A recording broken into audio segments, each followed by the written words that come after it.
I don't drink coffee. I've never had in my life, so I don't make it.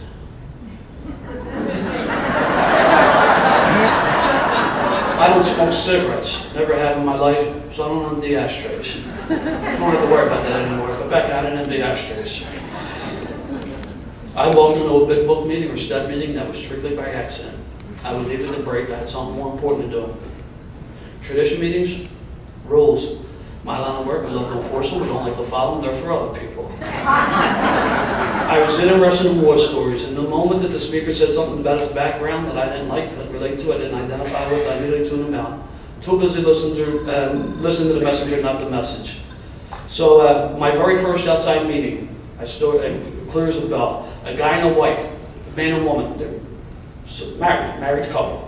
10 years sober, both celebrating their 10th anniversary. The wife has one more day than her husband, and she constantly reminds them.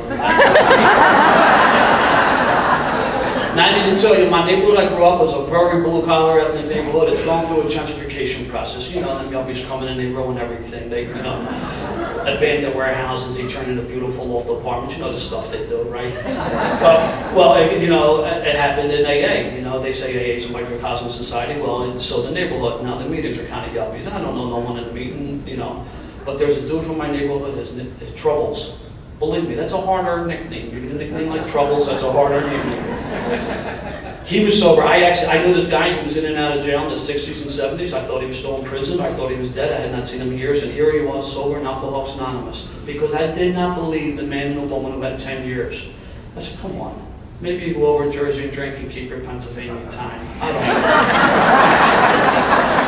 don't know. 10 years, that's a stretch. I mean, I come to, but Troubles was sober 2 years. I said, man, he's sober? I was more impressed with him. I need to tell you, that's the only reason I came back to AA, because Troubles was sober. I did everything wrong you could do in Alcoholics Anonymous. The only thing I didn't do, I didn't pick up a drink. I sat in this bar one day, right? Because they sold real good roast beef, right? And I'm drinking soda out of a rock glass.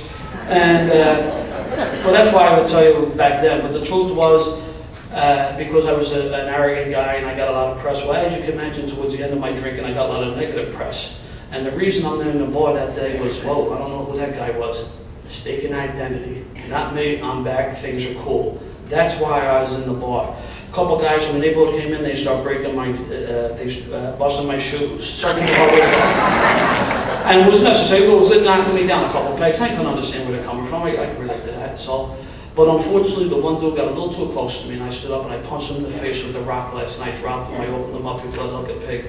And I knew the wagon crew that came in and handled the job. I knew one of the guys, and he pulled me off to the side. He wanted to hear my version of the story, and I told him.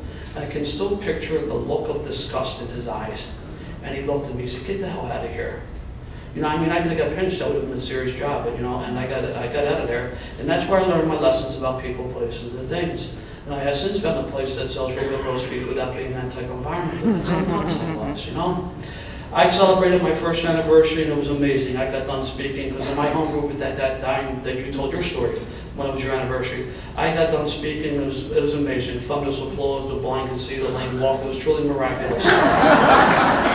And the people came up and they patted me in the back and said, Bobby, you're doing so good. I lied during my entire story. The fact that I identified myself as an alcoholic because in my home group you couldn't talk about that other stuff. And I didn't believe I was an alcoholic. See, I was a pretty sharp guy. I knew what you wanted to hear, so I gave you all the quotes out of the big book, the 12 and 12. Sounded like the second coming of Bill, right? But during my story, a bottle of beer appeared in my head, but you guys didn't want to hear that. You want to hear all the good stuff, and that's how nuts I was. I was sober 23 months. I beat another man with a baseball bat. Forget what step I was working that day. I was nuts. Stone cold sober in the rooms of Alcoholics Anonymous as a liar, thief, and a cheat. I was a creep with the new women. No one asked me to be their sponsor. No one wanted what the hell I had. I didn't carry the message. I carried the disease.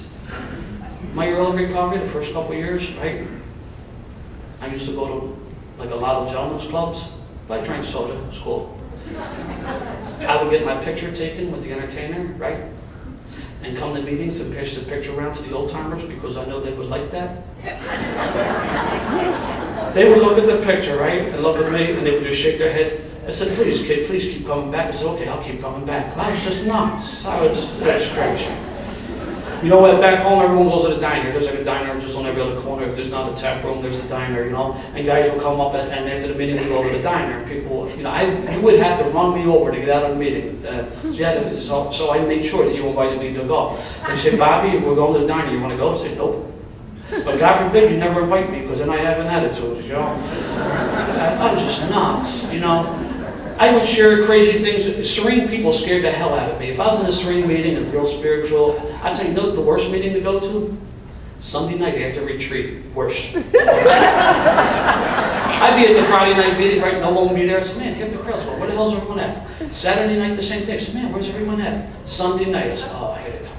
They come floating in. I said,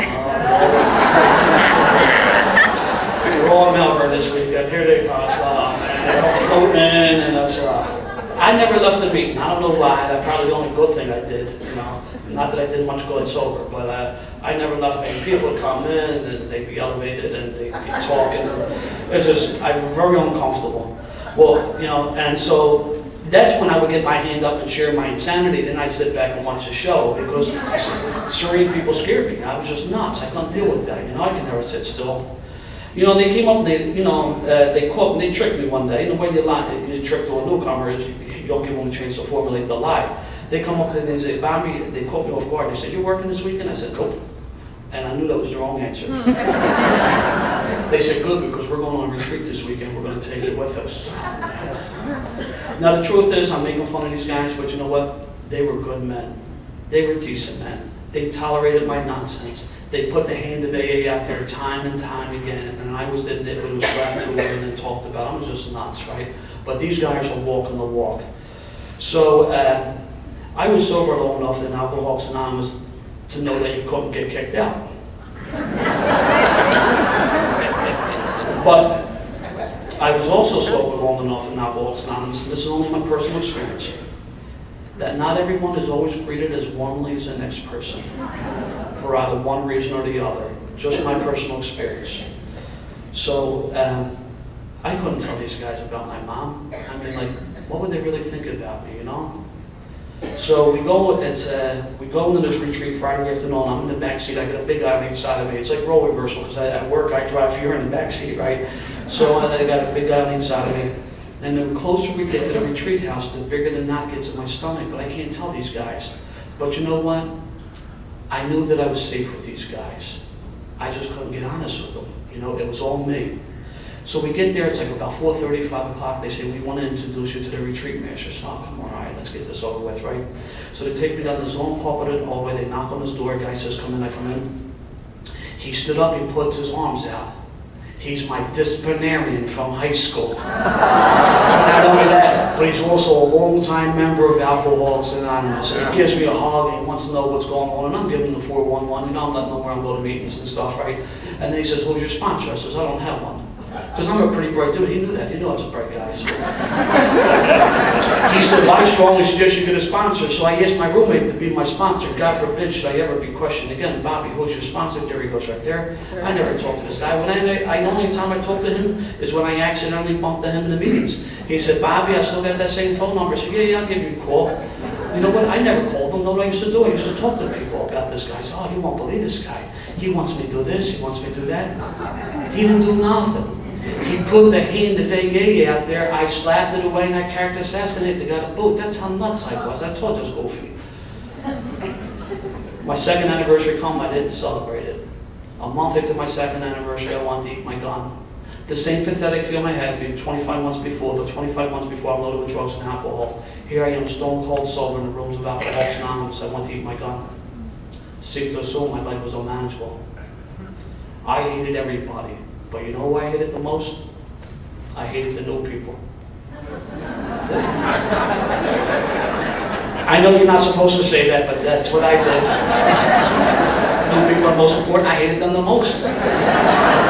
We have a court board, and the court board, first name, last initial, day of the month, years you're celebrating. If Joe EA had 3 years and Bobby C had 2, and Joe EA went out, I said, good for him. He's out, I'm in. It's about time, because that's all we talk about. How much time you got? How much time you got? How much time you got? He's out, I'm in. Good, he's out. That was just nuts. It's crazy.